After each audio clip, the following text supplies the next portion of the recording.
Bienvenido de vuelta a nuestra charla sobre el libro de Refactoring de Martin Fowler, segunda edición. Estamos parados en la página 33 del capítulo 1. Como has visto hasta el momento, el foco de estas charlas es tratar de aplicar estas técnicas de refactorización a un proyecto orientado a objetos. Lo que he podido o lo que he buscado señalar a través de esta serie de videos es que no es lo mismo atacar un código procedimental o funcional, etcétera, que trabajar con una lógica orientada a objetos. El paradigma orientado a objetos requiere ciertas consideraciones especiales que a veces nosotros pasamos por alto. Sin embargo, como ya lo he mostrado en varios videos de mi canal, con estos me refiero a los patrones GRASP, etcétera, etcétera, pues hay una serie de criterios que nos permiten hacer un buen diseño orientado a objetos. Y como lo menciona Martin Fowler justamente en esta página 33, él dice que seguramente vamos a tener un diseño que se pueda mejorar. O sea, a pesar de que hagamos varias mejoras, este diseño aún se puede mejorar más. Entonces, ¿cuál es el objetivo? Hombre, no queremos hacer un diseño perfecto. Queremos hacer que nuestro diseño o que nuestra solución sea un poquito más sana de lo que la encontramos. Y como se puede leer dentro de esa misma página 33, nos dice Martin Fowler que a medida que hacemos todo este proceso de refactorización, por supuesto que estamos agregando más clases, por supuesto que estamos agregando más métodos, por supuesto que entre comillas parece que la complejidad aumenta. Sin embargo, ¿qué nos dice Martin Fowler? Voy a leer en palabras textuales. El código extra que estamos agregando rompe la lógica en partes identificables, separando los cálculos de la lógica de mostrar en pantalla. Esta modularidad hace más fácil entender las partes del código y entender cómo encajan entre sí. La brevedad es el núcleo de una solución, pero la claridad es el núcleo de una solución escalable, una solución mantenible que avanza, que evoluciona. Añadir esta modularidad le ayuda a soportar, bueno, ahí dice específicamente una versión de HTML sin duplicar código, pero yo quiero extender un poco ese comentario que hace Martin Fowler ahí. Muchas personas que he conocido me dicen que no les gusta hacer este tipo de refactorizaciones con muchas clases porque es que son muchas clases. ¿Por qué no? Porque yo no voy a preferir una sola clase con 20 métodos en lugar de 20 clases con un método. Entonces, bueno, ahí vamos. Esto es una discusión muy filosófica o religiosa. Probablemente unas personas van a tener una opinión, otras personas van a tener otra opinión. Yo personalmente prefiero tener 20 clases con un método si esas 20 clases con un método me dan más claridad, me aportan a entender mejor el negocio. Porque si yo hago una clase pequeñita con una lógica de negocio muy centralizada, atómica, exacta, muy precisa, y solamente hace una cosa, para mí, si eso, hacer esa clase me ayuda a entender mejor el negocio, prefiero hacer esa implementación en lugar de tener una clase con muchas responsabilidades. Tengamos en cuenta que somos seres humanos y como seres humanos nuestra capacidad de entendimiento es finita. A mí no me da la cabeza para entender una clase muy grande. Yo prefiero tener clases más pequeñas y de esa manera puedo ir digiriendo mejor cuál es el objetivo de este negocio. Me ayuda a también identificar cuál es la zona que tengo que cambiar ante la aparición de una falla o cuando quiero agregar una nueva funcionalidad. Entonces, bueno, ya haciendo este paréntesis, ojalá que a través de estas charlas puedas ver que este diseño, en mi opinión, es más claro si yo agrego más clases siempre y cuando esas clases tengan responsabilidades bien definidas. Ahora vamos a ver el código como lo teníamos en la sesión anterior. Lo que vemos en pantalla es el default build printer. Habíamos dividido la lógica de crear una cuenta de cobro de imprimir en pantalla. Esta lógica pues está bastante mejor. que como la teníamos originalmente, porque antes estábamos haciéndolo junto en un solo método, o sea, un método hacía muchas cosas. Sin embargo, antes de avanzar, porque como te había dicho en sesiones anteriores, el objetivo es llegar a este diagrama de clases más o menos, ¿sí? Donde en principio no teníamos un default build printer, sino que vamos a tener un plain build printer, un HTML build printer y vamos a tener un build calculator, donde vamos a dividir la lógica de negocio en un lado y la lógica de impresión en pantalla por otro. Ese es el objetivo. Sin embargo, antes de llegar allá, quiero preguntarte, hombre, estos métodos ya están listos, ya hacen una sola cosa. Examinémonos. El create build está convirtiendo los performances en un build line item. Al mismo tiempo, yo estoy convirtiendo los build line items en un total amount in cents. También estoy convirtiendo los performances o las interpretaciones teatrales en los credits earned. Entonces, este método está haciendo tres cosas. Qué interesante. ¿Será que valdrá la pena que organicemos este código y que lo descompongamos? Yo lo voy a descomponer, ya es tu decisión elegir cómo, bueno, en qué medida quieres refactorizarlo. Por ejemplo, para empezar, compilemos, corremos las pruebas, vemos que todo pasa y listo. Lo primero que quiero hacer es descomponer en métodos, extraer en métodos. Por ejemplo, aquí vamos a tener un create build line items que me retorna un arreglo de build line item. Recuerda que aquí yo no estoy violando el tema de no estoy violando ese tema de la programación orientada a pruebas, o sea, de TDD, de que primero escriba una prueba y luego cambie el código de producción. No, aquí estoy refactorizando el código de producción con base en unas pruebas que yo ya tengo y que me funcionan. Entonces, voy a copiar esto. Como vemos, esto puede arrojar una excepción. Voy a pegarlo acá y ya. Items será igual a lo que retorne el método createBuildLineItems. Este método puede arrojar una excepción, así que voy a marcarla con el método try. Por otro lado, vemos que este credits earn también lo puedo extraer en un método calculate credits earn. ¿Arroja una excepción? Sí, arroja una excepción. ¿Y qué me retorna? Me retorna un entero. Así que vamos a copiar esto, lo pegamos acá y vamos a reemplazar este código por calculate credits earn.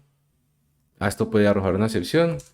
Compilamos, corremos las pruebas, vemos que todo funciona, así que no hemos hecho ningún daño. Y nos falta calcular el total amount in cents. Calculate total amount in cents. No arroja ninguna excepción, sino que retorna un entero. Entonces vamos a robarnos este pedacito de código, lo pegamos acá y aquí lo vamos a llamar calculate total amount in cents. Compilamos, corremos las pruebas. Bueno, y aquí faltan los items. ¿Y estos items de dónde los voy a sacar? Bueno, seguramente recibo aquí unos items. Build line item. Aquí entonces me haría falta pasarle los items. Cuidado, este tipo de relación es un acoplamiento temporal. ¿Qué quiere decir esto? Que necesito calcular los items antes de poder ejecutar el total amount in cents. En estos casos, cuando hay acoplamiento temporal, es importante que hagamos explícito el acoplamiento. Por esa razón, en lugar de usar una variable de instancia, estoy haciéndolo a través de un parámetro, lo cual implica que si por ejemplo yo tuviera unos items acá, como por decir algo, var items, si lo tuviera de esta forma, obviamente está inicializado con vacío. Vamos a ponerlo aquí por si las moscas. Si yo lo hiciera así y me diera por ejecutar este método antes de llamar el create buildLine items, probablemente tendría resultados inesperados que yo no quisiera. Entonces, por esa razón, hago explícito el complemento temporal a través de este parámetro. Vamos a marcar estos métodos privados porque en principio nadie quiere utilizar estos métodos desde fuera. No tenemos un cliente para estos métodos, sino que nos ayudan a entregar el resultado del create build. Ahora compilamos, corremos las pruebas, vemos que todo pasa y aquí quiero hacer un par de observaciones. La primera, y es que no recuerdo si ya lo he mencionado antes, sin embargo, yo prefiero o para mí el objetivo de un método privado es ayudar a mejorar la claridad del código. O sea, a veces nosotros tenemos unas validaciones o tenemos un mapeo o algo por el estilo que puede ser que si lo leemos no sea lo suficientemente claro. Entonces, agregar un nombre a ese método y extraerlo en un método puede proporcionar información valiosa de negocio. Eso está bien. Sin embargo, esos métodos privados, cuando hacen lógica de negocio, que es importante, por ejemplo aquí, hombre, ¿qué pasa si yo comento esto y retorno simplemente un arreglo vacío? Por ejemplo, si retorno vacío, pues la lógica de negocio cambia completamente, ¿cierto? O sea que no es que este método esté mejorando el entendimiento del código y ya, sino que también me está haciendo una lógica de negocio que puede ser importante. En estos casos, cuando el método hace una lógica de negocio importante y es privado, generalmente esto lo que me está indicando es que tengo una clase con métodos privados que puede convertirse en definir otra clase, por ejemplo, buildLine item creator, pongámosle builder. Puede ser que yo necesite tener otra clase y aquí tener una variable de instancia privada, o sea, cambiar métodos de instancia privados por la definición de otra clase con métodos públicos, por ejemplo, pongámosle create. Listo. Póngale esta clase y aquí una variable de instancia que sea privada.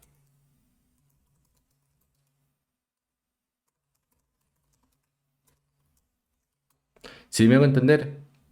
Entonces voy a colocar aquí en un comentario cuál es como el principio que se tiene en cuenta. Y es que probablemente una clase con muchos métodos privados o métodos privados que corren lógica de negocio pueda convertirse en otra clase con métodos públicos que es dependencia de la clase original a través de una variable de instancia privada. Ya. Esto es bueno que lo revisemos. Yo no recuerdo bien en qué referencia es que lo vi, sin embargo, me late que tal vez lo vi en Applying UML and Patterns. En este preciso momento se me escapa bien la referencia, pero creo que fue en ese libro. Me quedo con la tarea de que ojalá en algún momento presente les traiga aquí en el canal ese hermoso libro que es excelente y trae mucha información y en ese momento si lo vemos pues, lo traeré a colación. Continuemos. Entonces voy a convertir esta clase que tiene unos métodos privados con lógica de negocio en varias otras clases que va a tener métodos públicos y que van a ser referenciadas por esta clase a través de variables de instancia privadas. Entonces vamos a ver, creemos la clase buildLine item factory o bueno, en realidad aquí builder no sería porque no estoy no estoy inyectando distintos pasos diferentes, sino que simplemente construyo el factory. bueno, más bien construyo el ítem. Entonces aquí vamos a ver que para crear un line item requiero un performance. Performance. Y también requiero un play resolver. Play resolver. Voy a poner el constructor. Voy a poner aquí el create. Esto puede arrojar una excepción. Y aquí vamos a retornar. Vamos a retornar un buildLine item. Vamos a robarnos este pedacito de código. Lo ponemos por acá. Aquí sería performance. Aquí vamos a pasarle el performance. Aquí vamos a pasarle el performance. Y compilamos, corremos las pruebas. Vemos que todo sigue pasando. Perfecto. Obviamente tendría que pasar porque no hemos cambiado el código de producción. Pero ahora sí lo vamos a cambiar. Entonces en el create buildLine items vamos a mapearlo pasándole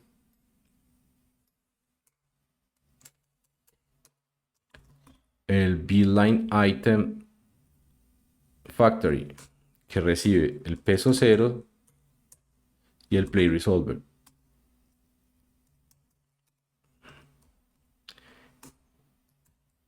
Y se llama el método create. Aquí arrojará una excepción. Try.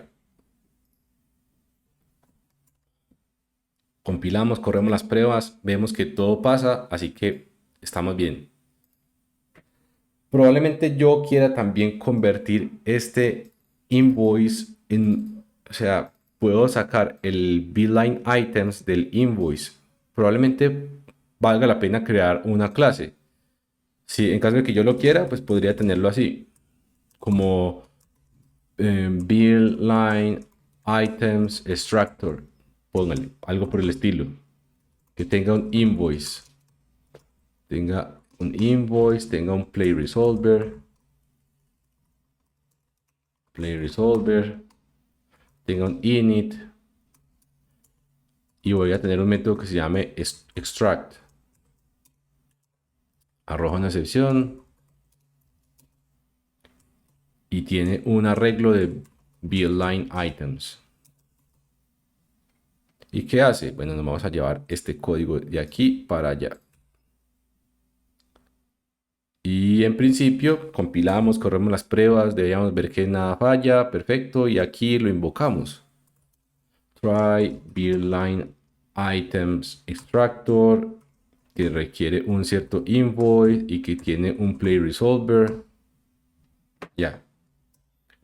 Ahí nos falta el llamar el extract. Command U, compilamos, corremos las pruebas y vemos que todo pasa, perfecto. Entonces vamos a reemplazar esto acá. Eliminamos el método privado. Y ahora ya. Entonces observemos el cambio que aparece acá. Teníamos un método privado que hacía una lógica de negocio y resulta que ahora lo hemos cambiado por dos clases que justamente el objetivo de la clase es crear, o sea, en el buildLine item factory, pues crea el buildLine item. Por lo tanto, el método es público, o sea que cualquier cliente de esta clase puede conocer este método sin ningún problema. También tenemos el buildLine items extractor que recibe un invoice, un play resolver y pues tiene un método que se llama extract porque cualquier cliente de esta clase va a querer acceder a este método como si fuera un método público. Y aquí pues retorna un arreglo de buildLine items. Por lo tanto, pues ya cambiamos esta implementación con métodos privados a tener una implementación con clases que tienen métodos públicos. Y aquí pues perfectamente podríamos aquí hacer que los métodos sean privados, perdón, las variables de distancia sean privadas. Entonces es algo que yo no estaba haciendo simplemente por costumbre, que estoy acostumbrado a que como las clases generalmente quiero exponerlas y las hago públicas, entonces al dejar los atributos con internal, pues no son visibles desde afuera. Pero pues de hecho creo que puedo quitar este private aquí, no es que sea demasiado grave.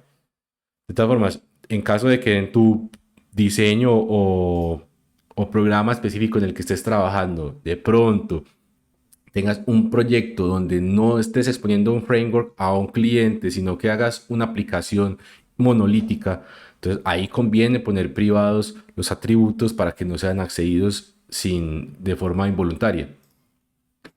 Vamos a ver, terminemos de refactorizar estos dos métodos.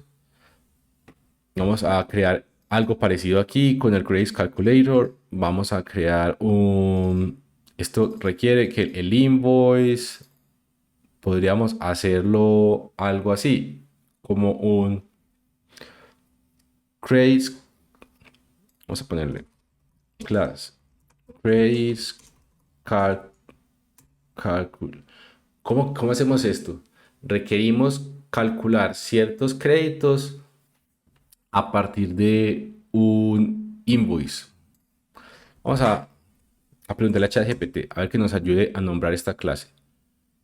Esto es importante, la parte de nombrar las clases es muy importante porque nos da información de lógica de negocio. Entonces, no nos tomemos esto a la ligera. Asignemos el mejor nombre posible. Vamos a ver. Voy a poner aquí. Hi GPT. Recordemos saludar a las inteligencias artificiales para ser amables con ellas. A ver. I have an invoice and I need to calculate the number of credits for that customer. How should I call a class with that responsibility? Vamos a ver. Credit Calculator, pues ya. Ya tenemos un Credit Calculator. Customer Credit Manager, no. Credit Processor, no. Credit Calculator Service, no. Pues al parecer el único que medio se alinea un poquito sería Invoice Credit Calculator. Vamos a colocarle así. Invoice Credit Calculator. Ya. No tengo otra clase que se llame así que estamos bien. El Invoice Credit Calculator va a recibir un invoice, la misma cosa que tiene el de arriba. Y con la diferencia que este sujeto también requiere el Play Resolver. Así que vamos a traernos este código. Lo vamos a poner acá, vamos a poner calculate. Y aquí retorna un entero. Compilamos, corremos las pruebas, vemos que todo pasa perfecto. Aquí entonces vamos a usar el Invoice Credits Calculator y le vamos a pasar el invoice y el Play Resolver. Nos falta llamarle el método calculate. Compilamos, corremos las pruebas, vemos que todo funciona bien, excelente. Ahora vamos a reemplazarlo acá en este punto. Compilamos, corremos las pruebas, vemos que todo pasa, así que no hemos hecho ningún daño. Y ahora también vamos a calcular, a crear una clase para calcular la cantidad total que adeuda cierto invoice. Entonces vamos a ver, la clase se va a llamar invoice charge calculator. Vamos a robarnos, ¿qué requiere este método? Pues nada, recibe solamente un invoice. De hecho son unos items. Requiere unos items.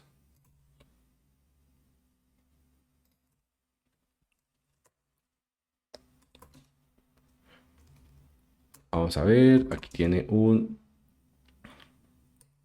items, vamos a inicializarlo. Vamos a poner un método que se llame calculate.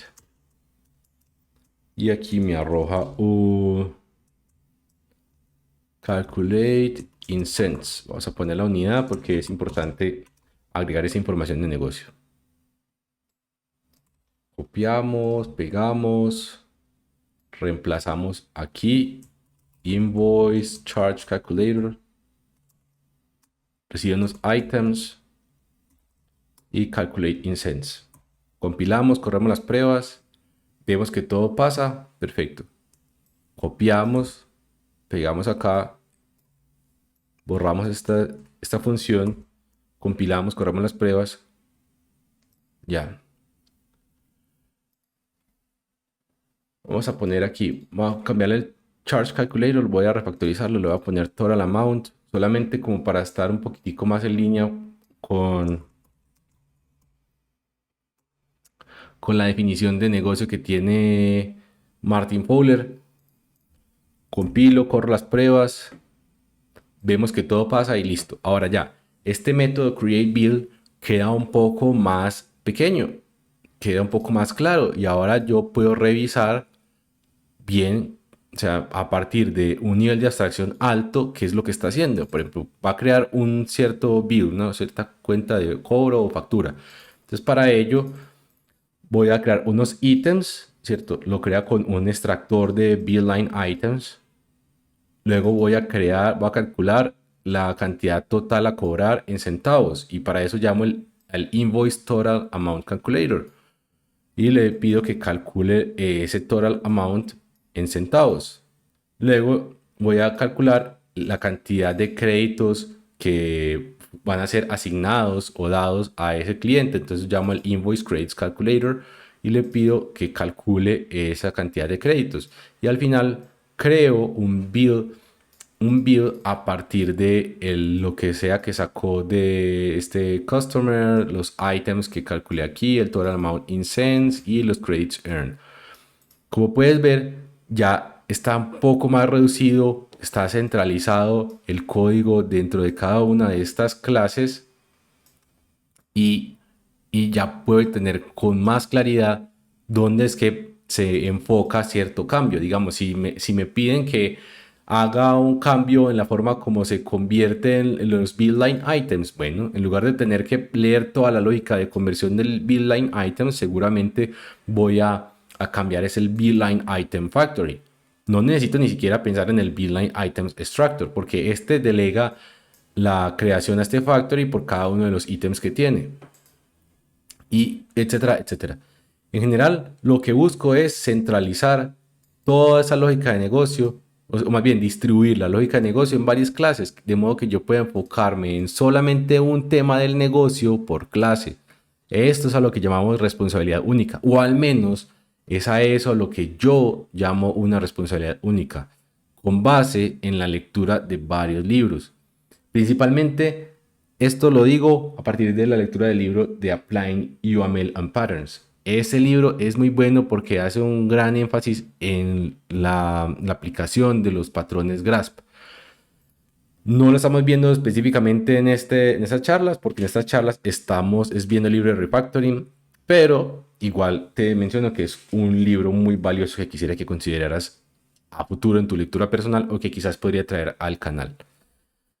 Bueno, yo creo que hasta ahí podríamos dejar la sesión del día de hoy. Está bastante compleja la cantidad de información que he traído hoy sobre la mesa.